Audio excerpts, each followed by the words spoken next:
and today's lecture is number 5, and the title of our lecture is Translation and Sacred Texts and the Quran. Now if we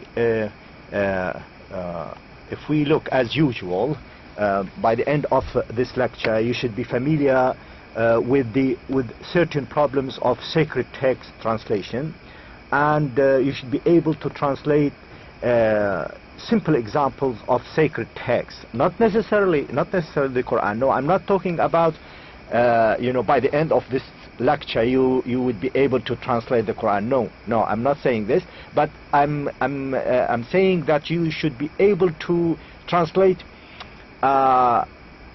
very simple sacred text, not necessarily the Quran, definitely not. Now let's talk first about sacred text. What do we mean by sacred text in terms of translation? Now, religious texts are known as scripture or scriptures or holy writings or holy books. These are the texts which are considered as religious and sacred. And why they are sacred? Because they are relevant and central to religious beliefs. Now, many religions and spiritual movements believe that their sacred texts are divinely and supernaturally revealed or inspired. Now, examples of sacred and religious texts are like Islamic sacred texts. We have in Islam, we have the Quran, and we have the Hadith of Prophet Muhammad sallallahu alaihi wasallam. Christianity sacred text is the Bible, New Testament.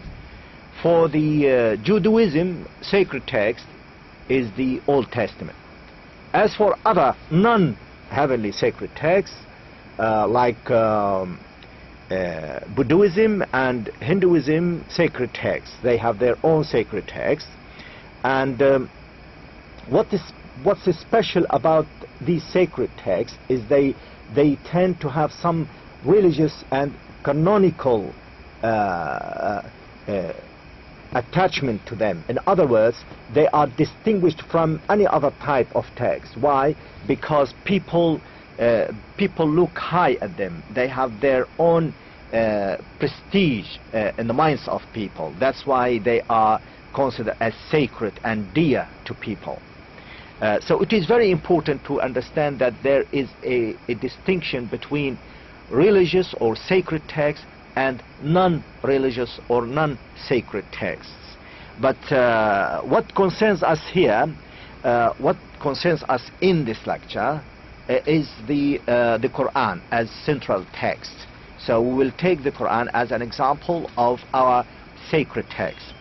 Okay, now the Quran, from the legislative perspective, I'm sure you agree with me that without any shadow of doubt that the Quran is the most authoritative source of the Islamic law, and it is the word of Allah revealed to Muhammad ﷺ through Angel Gabriel over a period of 23 years. I'm sure you know all this information, but it is good to really stress on this and to record it.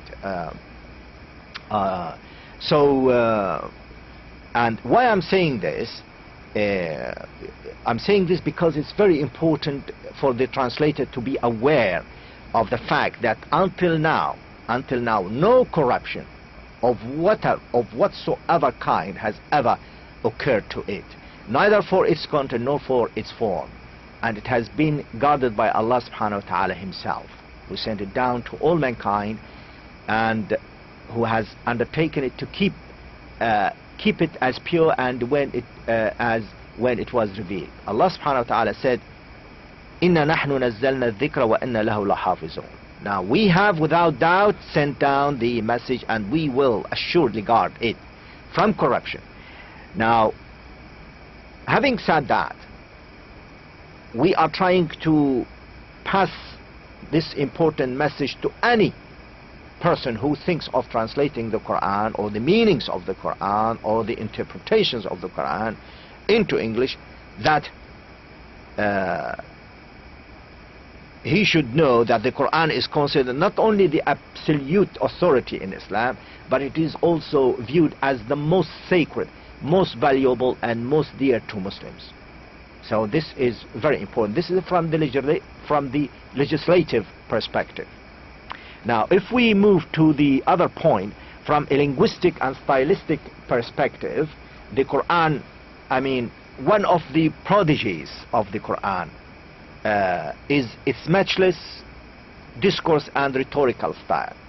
One of the miracles of the Quran is its discourse and its rhetorical style. In other words, I would say that the style of the Quran doesn't belong to any type of literary text or genre types, be it poetry, prose, drama, or any other narrative style, but it has its own miraculous and idiosyncratic style, which would make one feel that they are simultaneously in front of a multi types of texts, a narrative text on one occasion, a dramatic dialogue on another, and an impressive text on a different occasion. Nevertheless, the Quran is neither of them when it is looked at as one complete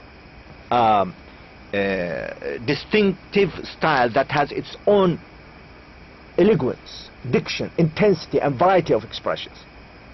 In other words, the style of the Quran is like no other style, as it combines between miraculously expressive rhetoric and the discourse on the one hand, and the prodigies past and the unseen future events, for each of which there is evidence in the Quran on the other hand. And this is what makes the Quranic text a potential trap for translators to fall in. Now, I don't have to add anything else to what I've said now. Go through it and see. And this is one of the most problematic issues that translators face when they think of translating the meanings or the interpretations of the Quran. Now, if we come to the translation of the Quran, I would like to say that this is a long lecture, but I would like just to say few things about the translation of the Quran. Now, since the revelation of the Quran in 1612 AD, and scholars from different fields have been trying to solve the controversy of translatability of the Quran. Some scholars say, yes, we can translate the meanings and the interpretations of the Quran into English, and some people say, no, we cannot translate it. It's a dilemma, you know, and I would leave it to you by the end of this lecture to decide whether really the interpretations or the meanings of the Quran could be translated in the way it is translated nowadays. And I'm sure you must have seen some of the translations of the Quran. The Quran has been translated into many languages: Turkish, Urdu, French, German, and Persian, and English, and many others. It has been translated by people or scholars of different languages, of different religions, and different linguistic, cultural, social, and ideological and theological backgrounds. So you need to really take this into account. Of course, they must be competent in Arabic, but you know, if we analyze the samples I have given you as examples here, we will realize that although they are competent in Arabic, but still they seem to have lacked the ability not only to have the feel of the Quranic word, but also to recognize the linguistic and cultural dimensions of it. And we will find out by, going through this. What I have done, and I have to investigate whether the Quran can be translated or not. I have selected five samples of the Quran's translations. What I have done, I have selected excerpts from different English versions of the Quran. Now the versions I have selected is number one, as you can see, Dawood, 1974. He was an Arab Jew, an Iraqi Arab Jew. Arbery, an English Christian. And Ali Abdullah Yusuf Ali, he was an Indian Muslim. And then King Fahd Quran printed complex version of Ali's, 1989. It's a modified or amended copy of Ali's. And then the recent one, Yuskul, a Turkish Muslim. Now the examples, I have selected examples from each one of them, the same examples, by the way, exactly the same, and try to analyze them and compare between these versions of the same excerpt. I've chosen one example, and I have put it here for you to decide whether they have agreed on the same translation or not, and the kind of problems they have caused in mistranslating the concept. Now, before we go any further, I'm sure you know what we mean by translation. I mean, translation is the transferring, the transfer of a piece of writing, whether it is spoken or written from one language into another, taking into account its linguistic and cultural, social,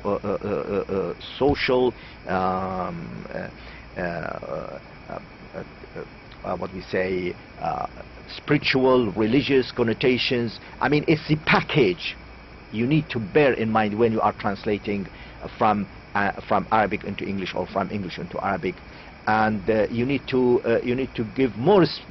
You need to make more effort when you are translating religious texts. Now, some translatable subject matter. There are three types: translatable subject matter like scientific and technical texts, and then we have translatable subject matter but with a great loss.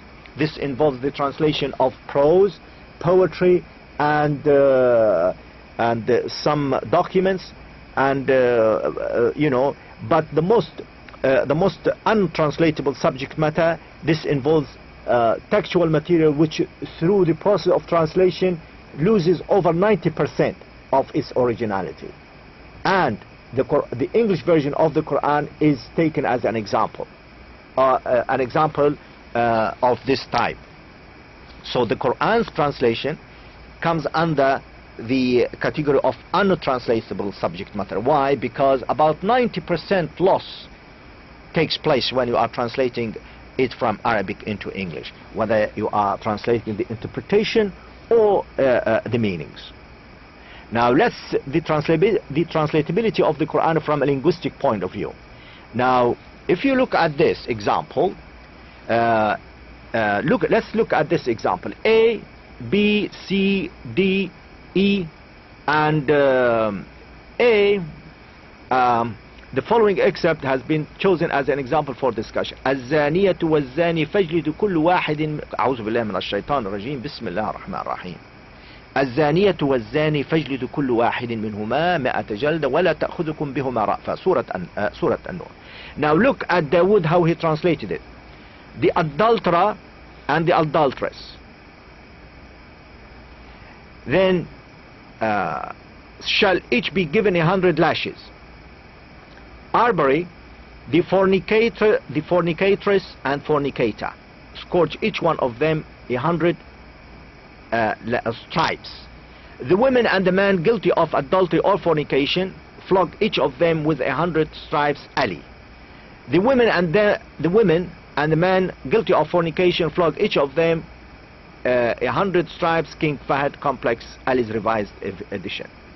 Now then you have Yuskil, the adulteress and adulterer, you shall lash each of them.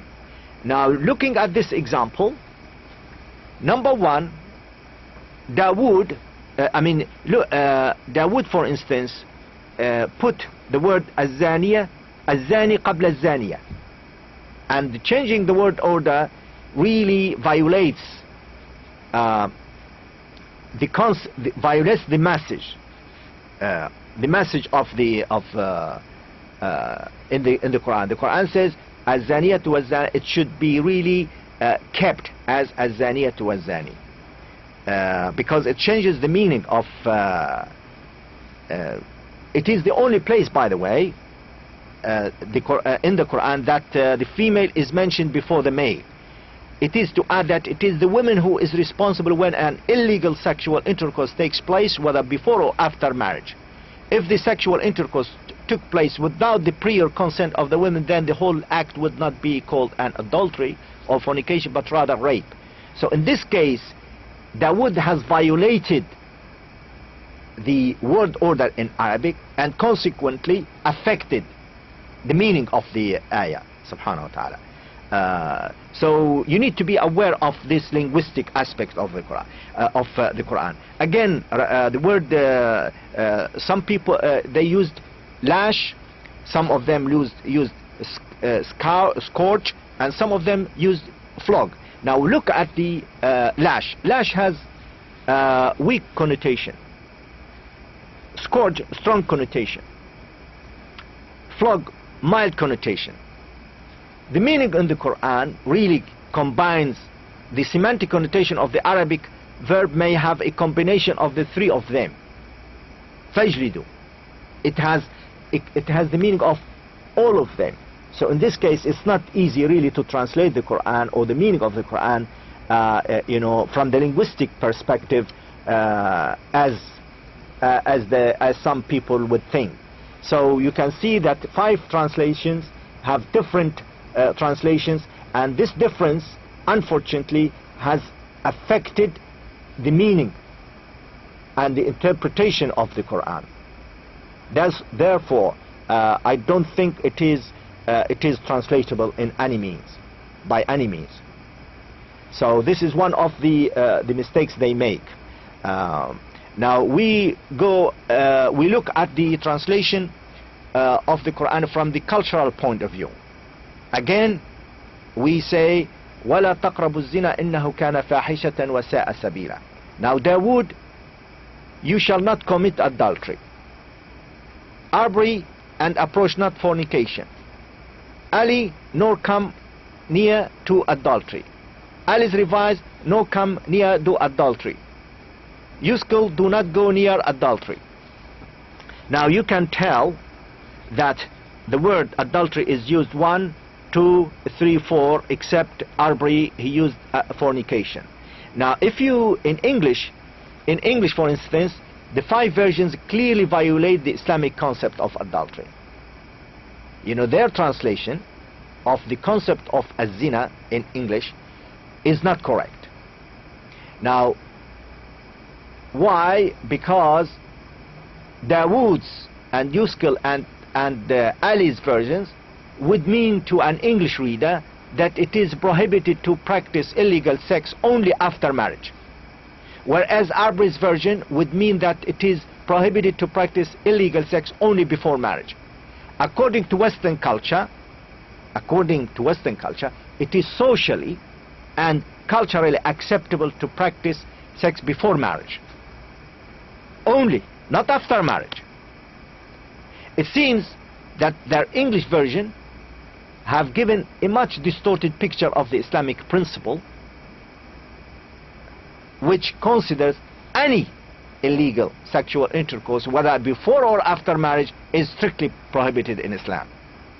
You see, this is a very, very serious issue.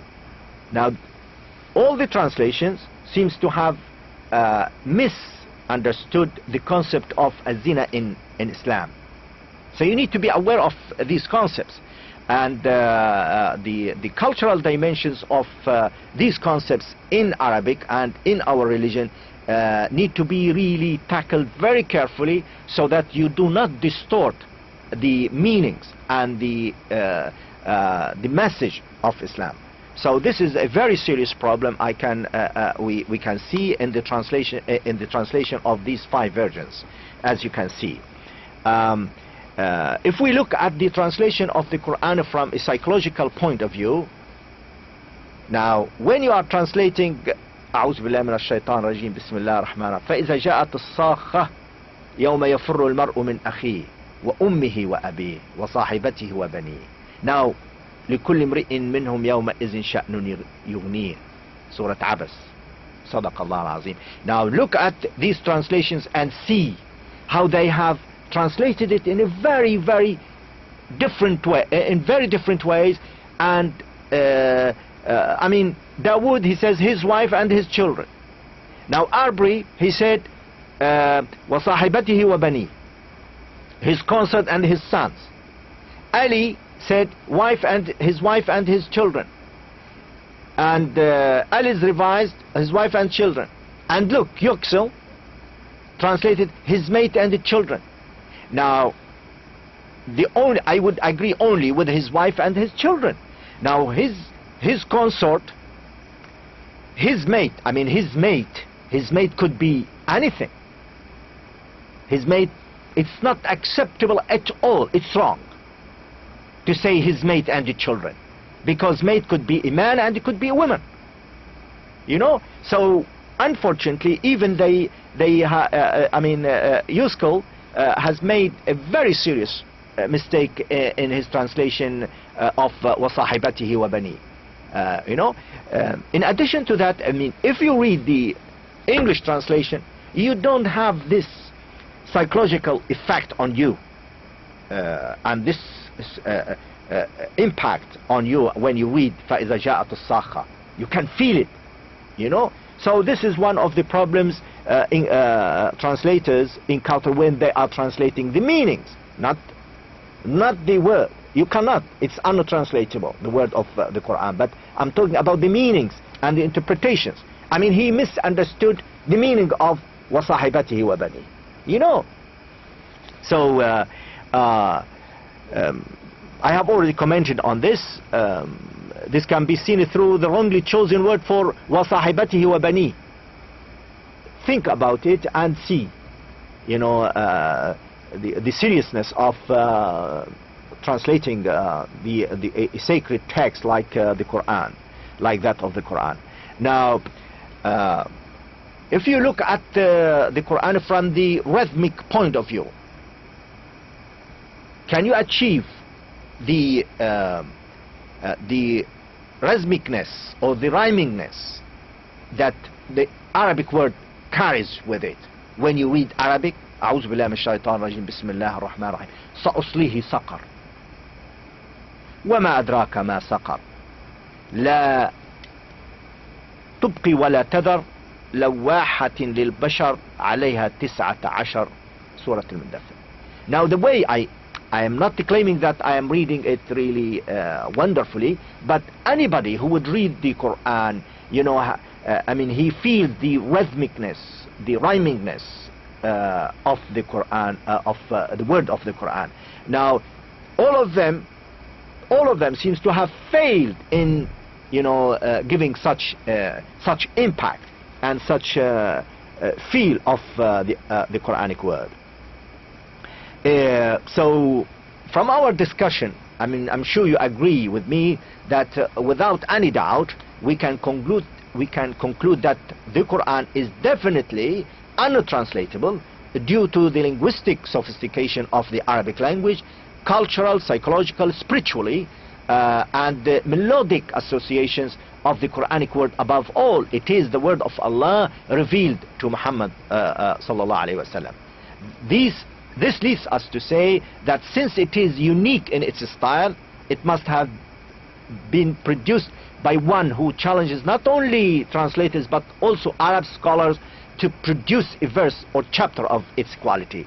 It is Allah the all-knowing who produced the Quranic language. The above translators seems to have failed replicate the complex web of stylistic features found in the Quranic text. They also failed in their quest for equivalence or communicative effectiveness. They violated the loyalty to the source text principle for the sake of producing a text that works in receptor genre terms. Therefore, my recommendation, or our recommendation together, it is not, when reading an English version of the Quran, it is recommended to remember that it is not an equivalent translation to the Arabic textual version at all. It may be a rough interpretation or paraphrasing of the general meaning of the Arabic text, but definitely not the exact equivalent of the original text. When you are not sure about any conceptual point, ask those who know about it.